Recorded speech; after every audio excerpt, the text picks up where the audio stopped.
let's dive in. You've probably seen this term popping up everywhere online, right? The Great Reset. It sounds ominous. Is there some secret plan to crash the global economy by 2025?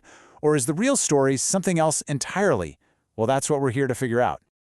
And really, this is the question that cuts right to the chase. Is the whole global money system about to break? I mean, you've seen the headlines, right? The scary predictions. It's totally understandable to feel a little anxious about where all this is heading. If you spend any time online, you know the chatter is deafening. The story goes something like this. There's a deliberate plan, a controlled demolition, if you will, of our entire financial system. And it's all being run by some shadowy global elite, with the big finale scheduled for 2025. Okay, so our job today, it's to slice right through all that noise. We're going to separate the wild internet claims from the hard, verifiable facts. Let's dig in and see what the data actually tells us about the future of our money. First things first, we need to get a handle on what people are so worried about. So let's unpack the specific claims that are all bundled up in this Great Reset conspiracy theory. So the theory claims there's this grand plot to install a new world order. A totally totalitarian system. It talks about getting rid of private property, which is where that infamous phrase comes from, you will own nothing and be happy. The story also includes things like forced vaccinations and digital IDs to control everyone, and it's all supposed to be set in motion by a deliberately engineered economic collapse. Pretty scary stuff. Yeah, that is a terrifying picture for sure. But hold on. Before we get carried away, we have to ask a really basic question. Where did this phrase, the Great Reset, actually come from? I mean, was it leaked from some secret, smoke-filled room? All right, to really get to the bottom of this, we've got to put the myth right up against the official story. Let's put them head to head and separate the fact from the fiction. Okay, so it turns out the term actually comes from the World Economic Forum. No secret leak. It was the public name of an initiative they launched way back in June 2020. And their stated goal, right out in the open, was to use the post-COVID recovery as a chance to build a global economy that's more sustainable and equitable. And this is where it gets really clear. Look at the direct comparison. On one side, you've got the conspiracy claims, abolishing private property. On the other, the WEF's actual stated goal, promoting something they call stakeholder capitalism. The theories talk about a totalitarian government. The WEF talks about rebuilding economies sustainably. I mean, the language, the stated intent, they are just worlds apart. Okay, so the evidence really doesn't point to some secret plot. But, and this is a huge but, that doesn't mean everything's fine and dandy. The anxiety that's fueling all these theories, it comes from a real place. It's rooted in very legitimate concerns about the stability of our financial system. And that is where we're going next. And this is where things get really interesting. We're leaving the theories behind now and diving straight into the hard data. It's time to find the real cracks in the foundation of the global economy. And the first crack we find, well, it's more like a chasm. By 2025, global public debt is projected to hit an absolutely staggering $111 trillion. Let that sink in. This isn't a theory. It's a number that represents the level of borrowing by countries that we've never, ever seen before. So what does that debt actually mean?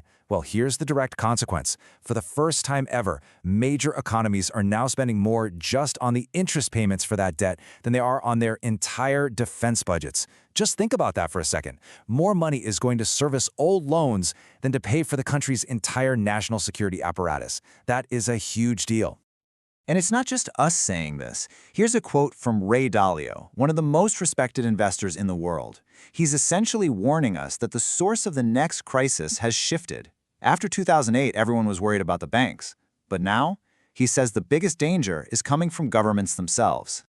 Now, all this debt pressure has another major effect. It's chipping away at the US dollar's dominance. Now, this isn't a sudden collapse, not by a long shot. It's more like a slow, silent erosion that's been happening for decades. And it's really sped up recently, especially after countries saw how the dollar could be used in financial sanctions. So what's the result? The dollar's share of global reserves has dropped to a 25-year low. And at the same time, gold, the classic safe bet, is hitting all-time highs. So you have this immense economic pressure building up. And it's happening at the exact same time that technology is completely rewriting the rules of what money even is. A whole new world of money is starting to take shape. And get this, 137 countries, that's basically 98% of the entire global economy, are right now exploring or even building their own central bank digital currencies, or CBDCs. This is not some fringe experiment, folks. This is a massive, global, and coordinated shift toward digitizing money at the national level. But here's the crucial part. Not all of these new digital currencies are the same. They're being built with totally different philosophies. China, for instance, is building its digital yuan with something they call controlled anonymity, which, still gives the state oversight. The European Central Bank, on the other hand, heard people's fears and has flat out rejected the idea of programmable money that could be restricted. And then you've got groups like BRICS who are building systems with one main goal: to bypass the US dollar entirely. We're watching a new monetary world being built on competing ideas. Okay, but let's pump the brakes for a second and keep things in perspective. For all the buzz about these new systems, the old-school dollar-based financial plumbing is still king. I mean, look at the numbers. China's new system, CIPS, handles just a tiny fraction of the volume that the Western SWIFT system does. In fact, most of its payments still have to go through SWIFT anyway. So yes, an alternative is definitely rising, but it is not ready to take over the world tomorrow. All right, we've looked at the conspiracy theories, the mountains of debt, the shaky status of the dollar, and these brand new digital currencies. So where does that leave us? What's the final verdict on the Great Reset? What the evidence is telling us is that the real reset, if you want to call it that, isn't some secret plot hatched in a dark room. It's something happening right out in the open. It's a convergence, a perfect storm of three massive, undeniable forces all hitting us at once. First, that unsustainable debt we talked about. Second, a geopolitical shift away from a single superpower. And third, a technological revolution that's changing the very definition of money. And that brings us right back to the big question we started with. Are we watching a planned collapse orchestrated by a hidden elite? Or are we just living through a deep, messy, and maybe even inevitable transformation? A transformation driven by huge forces that have been building up for years.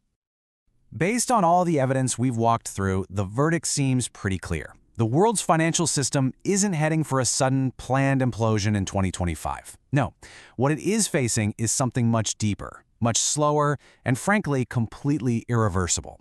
It's a transformation. The old rules of the game are fading away. So if there's one thing to take away from all of this, it's this. The system isn't really breaking. It's being rewritten. And that leaves us with the single most important question, doesn't it? The real question isn't if the rules of money are going to change. They are. The real question is who is going to get to write the new ones.